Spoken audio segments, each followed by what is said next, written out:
প্রতিষ্ঠাতা সম্পাদক অমিত হাবিবের আহ্বানে নির্বাহী সম্পাদক পদে যোগদান 2022 সালের 29 জুলাই। তারুণ্য নির্ভর দায়িত্বশীলদের দৈনিকে ভাইস ক্যাপ্টেন হিসেবে শুরু করেন কর্মপরিকল্পনা। সহকর্মীদের উজ্জীবিত করার পাশাপাশি প্রথমেই আনেন কাগজের অঙ্গসজ্জায় কিছুটা পরিবর্তন। বার্তা কক্ষে হয়ে ওঠেন অবিসংবাদিত লিডার। কারো কাঁধে কাঁধ, কারো বুকে বুক মিলিয়ে শুরু করেন লড়াই। অমিত হাবিব মোস্তফা মামুন দ্বৈরথে নবরূপে ঘুরতে থাকে দেশ রূপান্তরের চাকা। কিছুদিন যেতে না যেতেই উচ্চমাত্রাবৃত্তের দেশ রূপান্তরে ছন্দপতন। আড়ালের নায়ক সম্পাদক অমিত হাবিব চির আড়ালে। আকাশ ভেঙে পড়ে, শোকে ডোবে দেশ রূপান্তর পরিবার। দিশেহারা জাহাজের ভার নেন অমিত শোকের মোস্তফা মামুন।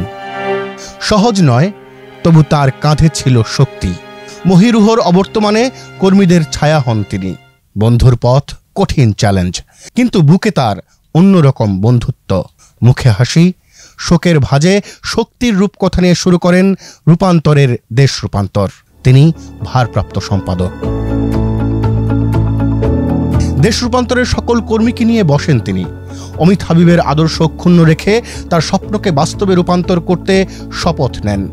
মোস্তফা মামুনের হাতে নতুন প্রাণ পায় দেশ রূপান্তর। অনেকটা এই রকম গতানুগতিক কোনো কিছুই মোস্তফা মামুনের পছন্দ নয়। কাজে উপস্থাপনায় হতে হবে কোনো না কোনোভাবে আলাদা। আলাদার মন্ত্র কেমন হতে পারে তা দেখছেন দেশ রূপান্তরের পাঠক। 8 কলমের পত্রিকা 16 কলাম করেছেন তিনি। সংবাদপত্রের ইতিহাসে এমনটি যে আর ঘটেনি কখনো। মর্মভেদী শিরোনামের তিনি শিরোমণি। যার মন খোলা, প্রাণ খোলা, তার দরজা হয়নি বন্ধ কখনো। নিজের স্বপ্ন নিজে বাস্তবায়ন করেন অনেক মহাত্মন, কিন্তু মোস্তফা মামুন ব্যতিক্রম। স্বপ্ন বাস্তবায়ন করেন সহকর্মীদের মাধ্যমে।